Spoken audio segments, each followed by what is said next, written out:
Para hacer democracia, se requiere estar bien informados. La Urna, programa del Instituto Electoral de Coahuila. Los temas democrático-electorales al alcance de la ciudadanía. Hola, ¿qué tal? Bienvenidos a su programa La Urna. Les saludamos como siempre con mucho gusto en esta producción del Instituto Electoral de Coahuila y le queremos invitar para que se quede con nosotros. En esta ocasión, la consejera Beatriz Eugenia Rodríguez Villanueva nos presenta una interesante charla. Vamos con usted, consejera. Protagonistas de la vida democrática de Coahuila y de México en comunicación directa con usted. La entrevista. Muchas gracias, Guillermo. Muy buenas tardes a todos y todas quienes nos escuchan el día de hoy a través del Sistema Estatal de Radio, también a quienes nos siguen en las redes sociales y también a quienes nos siguen en algunos municipios del estado de Coahuila a través de televisión abierta. Es un gusto para mí. Estamos en una emisión de honor el día de hoy aquí en el programa radiofónico de La Urna del Instituto Electoral de Coahuila, acompañada de la consejera electoral del Instituto Nacional Electoral, la maestra Dania Paola Rabel Cuevas. Me voy a permitir hacer una pequeña reseña de lo que es su trayectoria. La maestra Dania Rabel es licenciada en Derecho por la Universidad de La Salle y maestra en Derechos Humanos por la Universidad Autónoma de Ciudad Juárez en colaboración con la Comisión Nacional de Derechos Humanos. En la actualidad se desempeña como consejera electoral en el Instituto Nacional Electoral, en donde promovió la creación de la primera comisión de género en la historia del INE y antes el IFE, convirtiéndose en la primera presidenta de la Comisión de Igualdad de Género y No Discriminación. Previo a su presente encargo, fungió como consejera electoral del anteriormente denominado Instituto Electoral del Distrito Federal, en el cual integró la Comisión Provisional para la Igualdad de Género y los Derechos Humanos.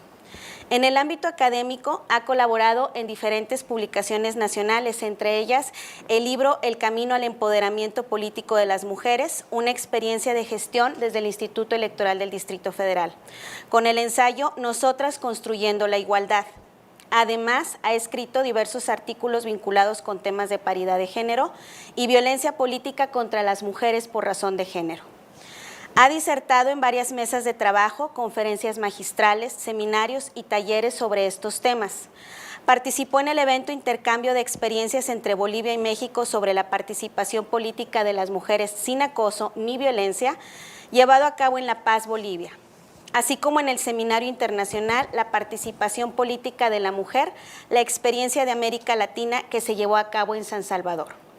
Adicionalmente, por invitación de la Organización de los Estados Americanos, participó como observador especialista de género en la misión de observación electoral en las elecciones municipales de la República de Paraguay. El año pasado participó en el Parlamento Abierto sobre Violencia Política de Género que organizó la Cámara de Diputados y Diputadas, foro en el que se recolectaron y sistematizaron diversas experiencias y conocimientos sobre el tema, con la finalidad de crear una ruta para realizar modificaciones legislativas en el ámbito electoral. Así que pues es un honor tenerla, consejera. Bienvenida, muchas gracias por compartir este espacio con nosotros, estamos muy contentos de recibirla.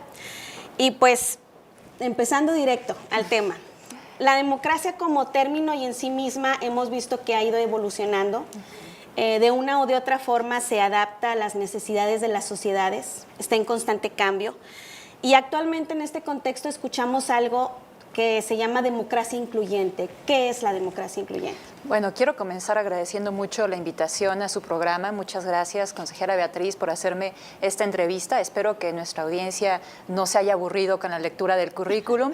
Pero a ver, entrando en materia respecto a la democracia incluyente, yo estoy convencida que un valor de la democracia es la igualdad. No podemos hablar de la existencia de la democracia mientras existan algunos grupos en nuestra sociedad que están siendo excluidos por cualquier motivo, ya sea por cuestiones de raza, género, edad, por vivir con una discapacidad.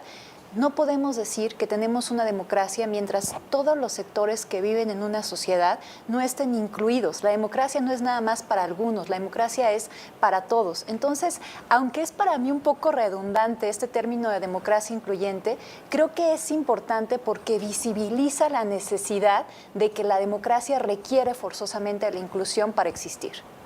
Desde su perspectiva, consejera, ¿en México podemos decir que ya contamos con una democracia incluyente o estamos en vías de construirla? Estoy convencida que aún no contamos con una democracia incluyente. Hemos hecho esfuerzos tanto en los organismos públicos locales electorales como en el Instituto Nacional Electoral, también a través de criterios jurisdiccionales, para ir teniendo cada vez una mayor inclusión de sectores de la población que han sido históricamente discriminados. Y no solamente me refiero a algunos sectores minoritarios, sino también, por ejemplo, a las mujeres, que somos la mayoría de la población, somos la mayoría en el padrón electoral y sin embargo hemos sido discriminadas constantemente y excluidas de diversos ámbitos, incluyendo el ámbito político. En ese sentido hemos tomado diversas medidas. Por ejemplo, creo que una muy relevante fue lo que hicimos en las elecciones de 2018 en el INE cuando establecimos la cuota indígena.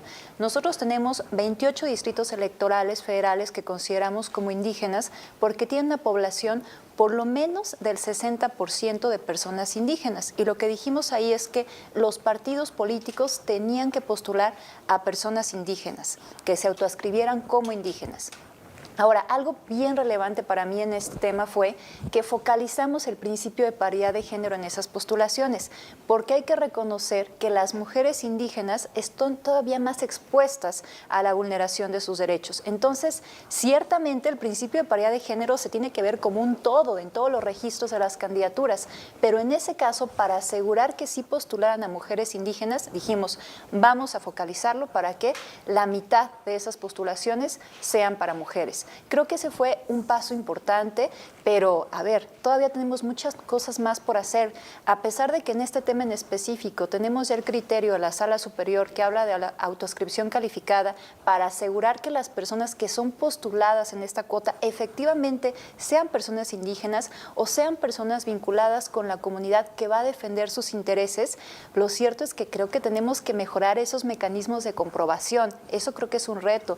Es un reto la inclusión de las personas afroamericanas, afromexicanas ahora, afrodescendientes, que, por ejemplo, en Coahuila hay una población considerable de personas afro. Entonces, es importante también su inclusión y empezar a tomar medidas para que también empiecen a participar activamente, no solamente en el ejercicio del voto activo, sino también pasivo.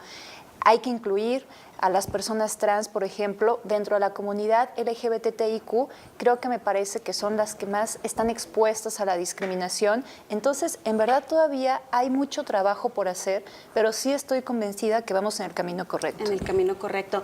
Nos ha mencionado esto tan interesante de los grupos trans, del derecho al acceso a la identidad y demás. ¿Qué acciones ha hecho el Instituto Nacional Electoral para garantizar esto con el grupo trans? Yo puedo mencionar dos acciones específicas que me parecen muy importantes para la inclusión de la comunidad trans.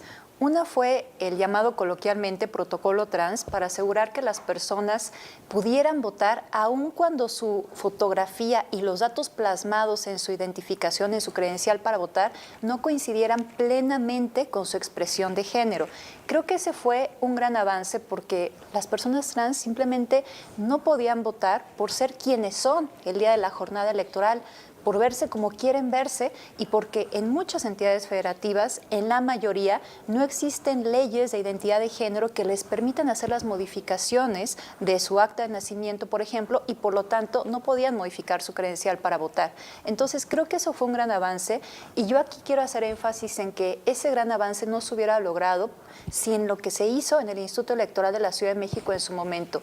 Ellos fueron los pioneros en este tema para nosotros y a partir de su experiencia nosotros pudimos hacer este protocolo trans que se empezó a aplicar en las elecciones de 2018. Ahora, tener este contacto directo con las personas que se dedican a la defensa de los derechos de determinados sectores, en este caso de la población trans, también nos da esa sensibilidad para saber pues, qué otras áreas de oportunidad tenemos. En este caso, recuerdo mucho que cuando teníamos reuniones para la elaboración del protocolo trans, me decían algunas personas de las asociaciones, ¿por qué en la credencial para votar tiene que aparecer el dato del sexo? Bueno, la respuesta era muy sencilla, porque el artículo 156 de la LEGIPE dice que tiene que contener la credencial para votar y dice expresamente el dato del sexo. Sin embargo, me dejaron esa preocupación de cómo atender esta problemática para que eso no aparezca visible y no sean susceptibles de sufrir discriminación. Entonces, cuando estábamos haciendo la revisión del nuevo diseño de la credencial para votar, dije, bueno, a ver, si las personas pueden optar porque el dato de su domicilio aparezca visible o no en la credencial para votar, aun y cuando es un requisito expreso que también viene en la ley, ¿por qué no pueden hacer lo mismo con el dato del sexo? Entonces, así lo hicimos. A partir de este año, las personas pueden llegar a los módulos de atención ciudadana del INE y pueden decir, yo no quiero que el dato del sexo aparezca visible, entonces quiero que aparezca encriptado en el código QR que está al reverso de la credencial para votar. Con eso cumplimos con los criterios de la Sala Superior que dice, pues sí, el dato está ahí, pero al mismo tiempo hacemos que las personas que están siendo discriminadas porque aparece ese dato en la credencial para votar, que te la piden para todo, pues ya dejen de serlo y la gente no esté viendo ese dato. Entonces, creo que esas dos medidas han ayudado mucho para la inclusión de este sector y para evitar su discriminación. Sin duda, grandes logros estos que nos comentas. Si me permite, vamos a hacer una pequeña pausa. Por favor, continúen aquí con nosotros en el programa La Urna.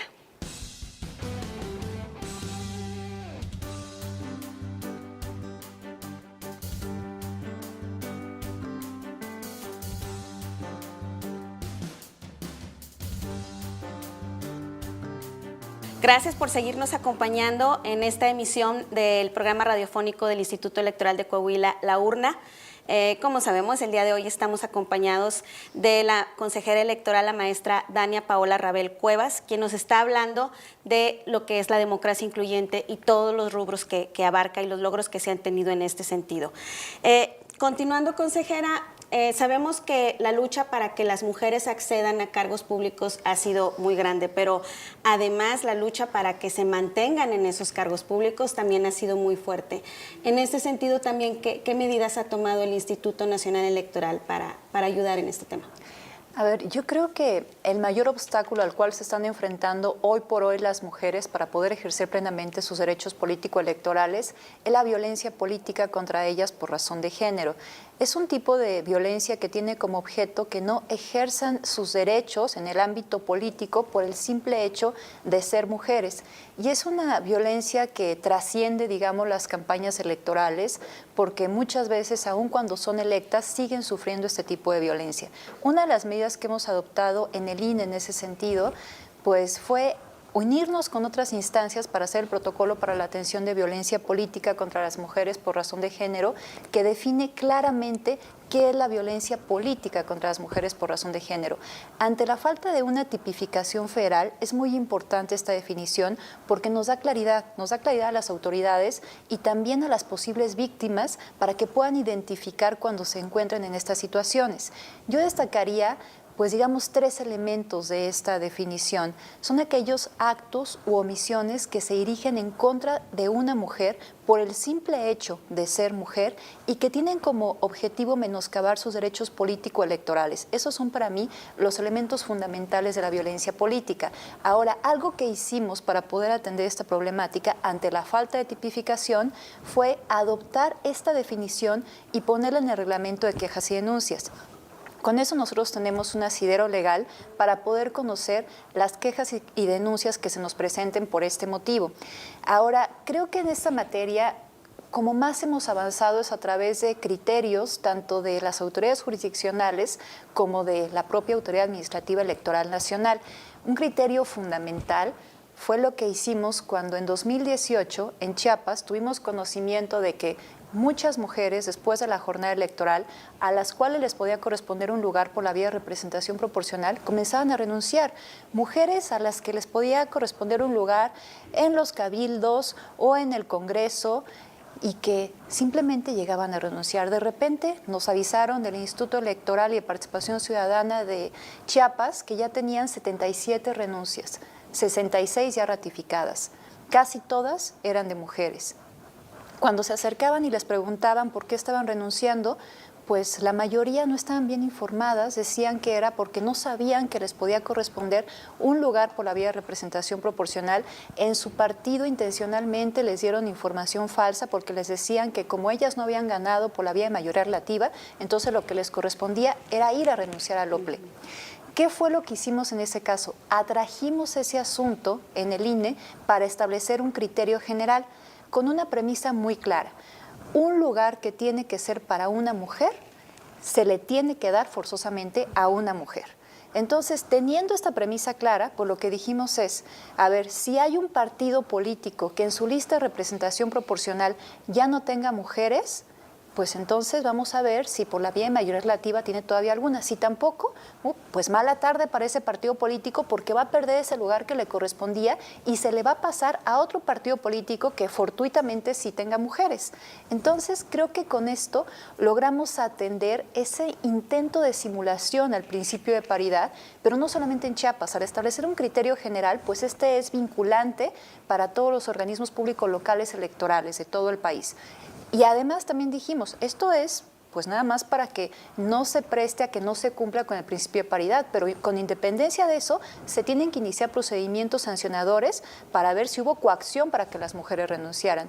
Ese tipo de acciones son las que hemos nosotros realizado para garantizar la inclusión plena de las mujeres a la participación política. Muy bien. Sabemos de otros grupos vulnerables como las personas con algún tipo de discapacidad o también estas personas que tienen suspendidos sus derechos políticos electorales. En cuanto a estos grupos, ¿qué nos pudiera comentar? Hemos trabajado desde hace mucho tiempo, o sea, ya desde hace más de una década, para lograr la inclusión de las personas con discapacidad, pero digamos en el ejercicio de su derecho de voto activo. Entonces hemos tratado de tener casillas accesibles, poner las facilidades, las rampas para que la gente con una discapacidad motriz pueda acudir. Hemos hecho también plantillas braille para las personas que pues, no ven o tienen una discapacidad visual. Sin embargo, yo creo que una medida bastante novedosa que tomamos en 2017 fue modificar nuestros manuales para que pudieran participar como funcionarios o funcionarias de mesa directiva de casilla personas con discapacidad. Entonces lo que dijimos es, a ver, si una persona con discapacidad quiere participar, lo puede hacer. Si requiere apoyo, se lo puede prestar a alguno de sus compañeros o compañeras que estén como funcionarios en la mesa directiva de casilla. Si no le puede prestar este apoyo, podemos nosotros contratar ex profeso para eso un capacitador asistente electoral para que apoye a la persona con discapacidad o si no puede llevar a una persona de su confianza para que pueda participar como funcionario o funcionaria de mesa directiva de casilla. Creo que esto marca un parteaguas porque antes expresamente se excluía a las personas con discapacidad para que pues pensamos que esto era una carga, ¿no?, que se le estaba poniendo a estas personas. Y en realidad lo que se estaba haciendo era discriminarlas. Había muchas personas que querían participar y no se les dejaba, aun y cuando su discapacidad no impedía que participaran. Entonces, me parece que nosotros ya con esto logramos su inclusión. Hemos logrado también que más personas en este sentido participen y sobre todo utilizando este mecanismo de acompañamiento de una persona de su confianza. Otras cosas que nosotros hemos realizado también, por ejemplo, en el tema de las personas que están privadas de su libertad, pero que todavía no tienen una sentencia condenatoria, ahí ya tenemos un criterio de la Sala Superior en el que nos ordenó que nosotros hiciéramos pues ya una prueba piloto para 2021. Nosotros estamos en este momento haciendo un estudio para ver la factibilidad de que podamos implementar el voto en las personas que están privadas de su libertad de forma, digamos, preventiva, todavía no definitiva, porque lo cierto es que tenemos el artículo 20 constitucional que nos habla de la presunción de inocencia. Entonces, estas personas pues todavía no se les pueden limitar sus derechos político-electorales porque lo cierto es que no tienen una sentencia que digan que efectivamente cometieron el delito por el cual los están acusando.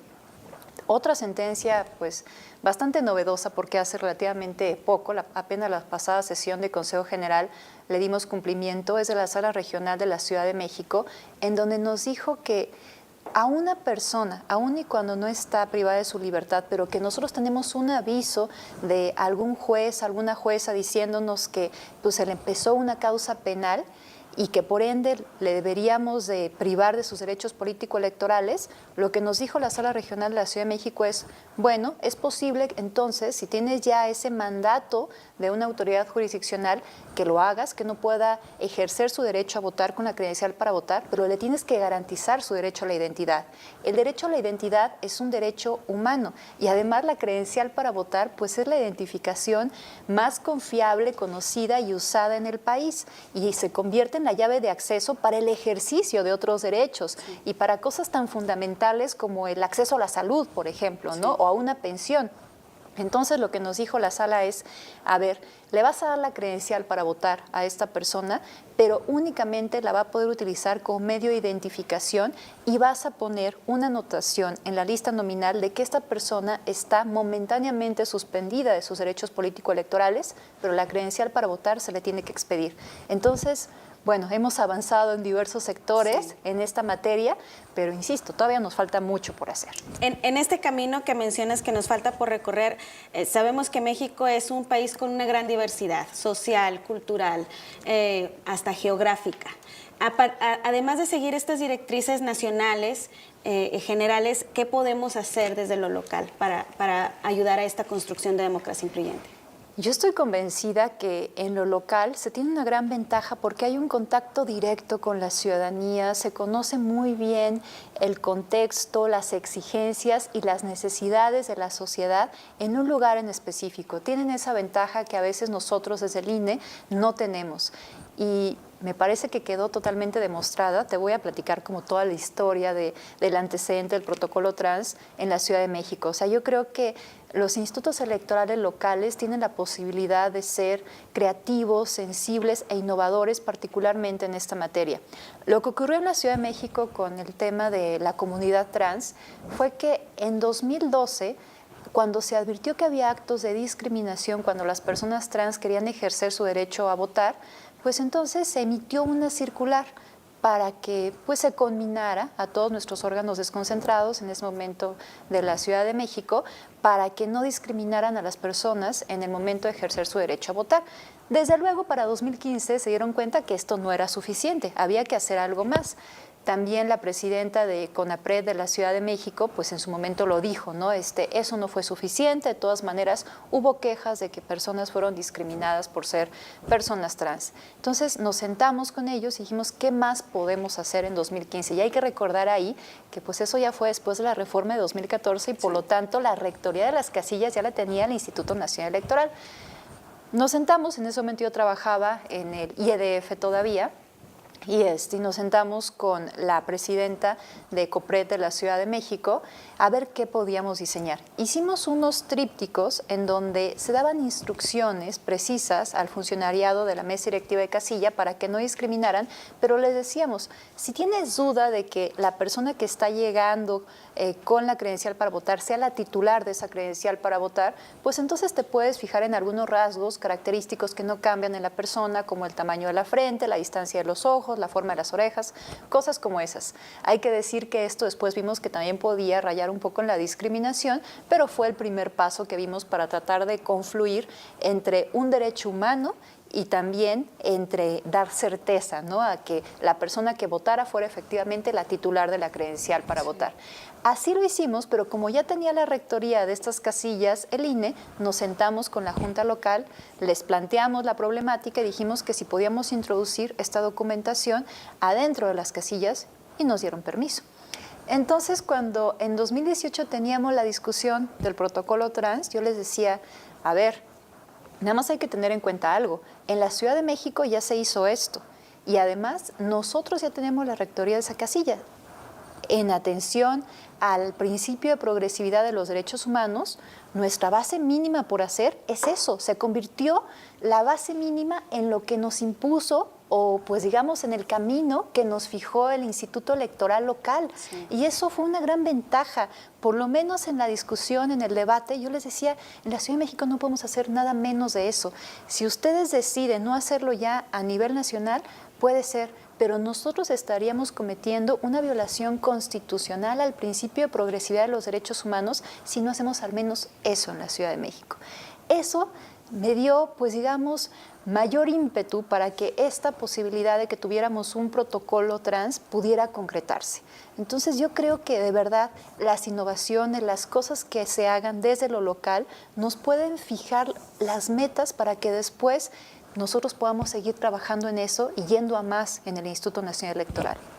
Pues muchísimas gracias, consejera. Le agradecemos mucho por compartirnos todas estas experiencias y prácticas que se han llevado a cabo y por compartir este espacio con nosotros. Muchas Un gracias. placer platicar con usted. Y pues muchas gracias a todos los que nos acompañaron en esta emisión de La Urna. Los esperamos en la próxima. Gracias. Es así como llegamos al final de esta edición de La Urna, producción del Instituto Electoral de Coahuila. Les recordamos nuestras redes sociales. En Facebook nos encuentra como laurna.programa radiofónico del IEC, en Instagram como programa-radiofónico y en Twitter @laurna-IEC. Nos escuchamos y nos vemos la próxima semana. Pásela muy bien. Gracias por acompañarnos en una emisión más de La Urna, llevado hasta ustedes por el Instituto Electoral de Coahuila. Nos escuchamos en nuestra próxima emisión.